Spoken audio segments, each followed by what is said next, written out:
Ragini, Nivin follow பண்ணுறதால வந்து நிறைய விஷயங்கள் நிவினுக்கு தெரிய வருது. இந்த மாதிரி வந்து எப்படியாவது வெண்ணிலாவை முடிக்கணும்னு சொல்லிட்டு எல்லார்கிட்டேயும் சொல்லி அனுப்புகிறாரு. அங்கே இருக்க ரவுடிஸ் எல்லார்கிட்டையுமே சொல்லி அனுப்புகிறாரு பசுபதி. அது எல்லாத்தையும் கேட்ட நிவின் அதிர்ச்சி அடைகிறாரு. உடனே இந்த விஷயத்தை வந்து நம்ம வந்து காவேரி கிட்ட சொல்கிறாரு. காவேரி வந்து நேராக வெண்ணா வந்து காப்பாற்றுறதுக்காக போகிறாங்க. நிவினும் அங்கே போகிறாரு. அடுத்து வந்து காவேரி நிவினும் சேர்ந்து வெண்ணாவை வந்து அங்கேருந்து வந்து வேறு இடத்துக்கு ஷிஃப்ட் பண்ணுறாங்க. கரெக்டாக ரவுடிஸ் அவங்கள துரத்துறாங்க. அதுக்கப்புறம் அவங்க ரொம்ப கஷ்டப்பட்டு அந்த இடத்துல வந்து தப்பிக்கிறாங்க. குமரன் வந்து ரொம்ப அவங்க வீட்லேயே வந்து போயிட்டு என்ன பண்ணுறாரு, ஃபாலோ பண்ணிகிட்டே இருக்காரு. கரெக்டாக அந்த வீட்டில் தான் வந்து வெள்ளாவோட மாமா இருக்காருன்னு சொல்லிட்டு கண்டுபிடிச்சிடுறாரு. அடுத்து வீட்டு உள்ளே நுழைஞ்சு வந்து வெள்ளாவோட மாமா வந்து கேட்குறாரு, ஏன் இப்படிலாம் ஒழிஞ்சிட்ருக்கீங்க? இதனால் வந்து விஜய் எவ்வளோ பாதிக்கப்படுறாரு உங்களுக்கு தெரியுமா? சொன்னால் புரிஞ்சுக்கோங்க, தயவு செய்து வந்து விஜய்க்காக வந்து சாட்சி சொல்லுங்கன்னு கேட்குறாரு. இல்லை, என்னால் முடியாது, நான் வந்தேன்னா என் குடும்பத்தையே வந்து விடமாட்டேன் அந்த பசுபதி, நான் வரமாட்டேன் அப்படின்னு சொல்லிட்டு அவர் வந்து சொல்கிறாரு. இவர் எவ்வளோ கெஞ்சி பார்க்குறாரு, அவர் கேட்க மாட்டேங்கிறாரு. அடுத்து வந்து இந்த மாதிரி வெண்ணிலாவுக்கு நினைவு வந்த விஷயம் வந்து தெரிய வருது. அவங்க மாமாவுக்கு வெண்ணிலாவுக்கும் நினைவு வந்துச்சு, தயவு செய்து வாங்க அப்படின்னு சொன்னோன்னே சரி ஓகே நான் வரேன் அப்படின்னு சொல்லிட்டு அவரும் ஒத்துக்கிறாரு. அடுத்து வந்து இவங்க 2 பேருமே வந்து இங்கே கிளம்பி வராங்க. எப்படியாவது விஜய் காப்பாற்றணும் அப்படின்னு சொல்லிட்டு இங்கே என்ன பண்ணுறாங்க, கோர்ட்டில் வந்து விஜயோட கேஸ் வருது.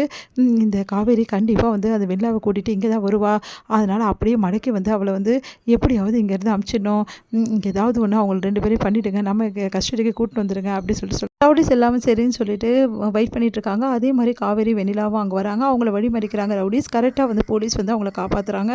அடுத்து வந்து போலீஸ் என்ன பண்ணுறாங்க, ரொம்ப சேஃப்டியாக வந்து அவங்க எல்லாருமே உள்ளே கூட்டிகிட்டு வராங்க.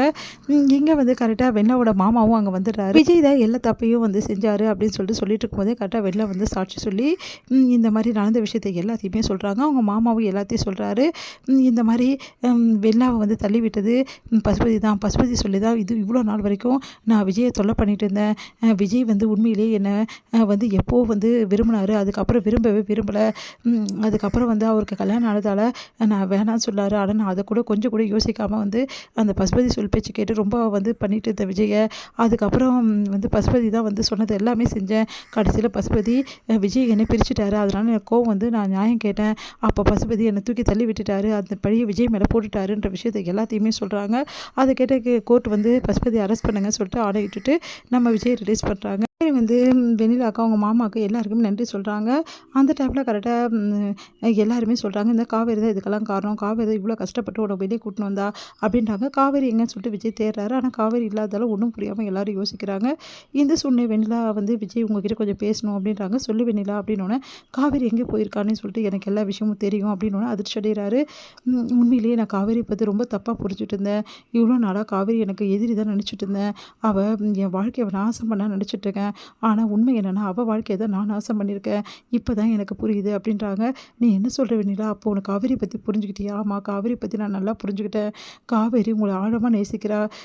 எந்த பொண்ணுமே வந்து தன்னோட கணவரை விட்டு கொடுக்க மாட்டா. ஆனால் அவள் விட்டு கொடுக்குறேன்றா. எதனாலனா உன் மேலே வச்சிருந்த அன்பு தான் காரணம். நான் தான் உன் மேலே அதிகமாக வந்து காதல் வச்சுருந்தேன் நினச்சிட்டு இருந்தேன் இவ்வளோ நாள் விஜய்.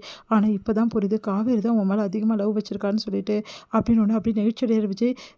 வெண்ணிலா அப்படின்னு ஆமாம் விஜய், என்கிட்ட வந்து விஷயத்தை நீ ஏன் சொல்லலை, நீ அப்பா வர போகிற விஷயத்தை ஏன் சொல்லலை அப்படின்னா சந்தர்ப்பம் கிடைக்கல, உனக்கு எப்படி தெரிஞ்சதுன்னா காவேரி தான் சொன்னா. காவேரி சொன்னாலா அப்படின்னோடனே நடந்த விஷயத்த ஒன்று விடாமல் சொல்கிறாங்க. இந்த மாதிரி காவேரி வயிற்றுல உங்கள் கையை வச்சது, அதுக்கப்புறம் வந்து குழந்தை வளர்ந்துட்டுருக்கு, அது சாட்சியாக சொல்கிறேன்னு சொன்னது, நான் பிரிஞ்சிடுவேன் விஜய் விட்டு சொன்னது எல்லாத்தையுமே சொல்கிறாங்க. அதை கேட்டு விஜய் பயங்கரமாக அதிர்ச்சியா, நீ என்ன சொல்கிற வெண்ணிலா அப்படின்னோடனே ஏன் காவேரி இந்த மாதிரிலாம் பண்ணா, என்னை விட்டு பிரியணும் எதுக்காக முடிவெடுத்தானோன்னே எல்லாம் எதுக்காக நீ நினச்சிட்டு இருக்க விஜய், நீ நல்லா இருக்கணுன்றதுக்காக தான். நீ நல்லா இருக்க, காவேரி என்ன வேணாலும் பண்ணுவா, அதுக்காக தான் இப்படிலாம் பண்ணிகிட்ருக்கா. அவள் வயிற்றுல குழந்தை வளருதுன்னு அவருக்கு நல்லாவே தெரியும். அவள் வாழ்க்கை பாழாக போகுதுன்னு தெரியும். அதெல்லாம் தெரிஞ்சு கூட உன்னை எனக்காக விட்டு கொடுத்துருக்கான்னு என்ன அர்த்தம்? உன் மேலே அவ்வளோ காதல் வச்சுருக்கா, எனக்கு இப்போ தான் புரியுது. காதல்னா என்னன்னே எனக்கு இப்போ தான் புரியுது அப்படின்றாங்க வெண்ணிலா. அதை கேட்டு விஜய் அப்படியே பார்க்குறாரு. சாரி விஜய், உன்னையும் காவேரி நான் ரொம்ப கஷ்டப்படுத்திட்டேன். இவ்வளோ நாள் வரைக்கும் உங்களுக்குள்ளே எந்த வந்து உறவும் இல்லை நான் நினச்சேன். நீங்கள் 2 பேரும் வாழலை நான் நினச்சேன். நீ வந்து வேண்டா விருப்பா தான் வந்து காவேரி கல்யாணம் பண்ணிக்கிட்ட. அந்த அக்ரிமெண்ட் பிரகாரம் தான் வந்து காவேரி கூட இருந்திருக்க. காவேரிக்கு உனக்கும் எந்த வந்து ஹஸ்பண்ட் ஒய்ஃப் ரிலேஷன்ஷிப் இல்லைன்னு நினச்சேன். அதனால தான் அப்படி பண்ணிட்டேன். சாரி விஜய்ன்றாங்க.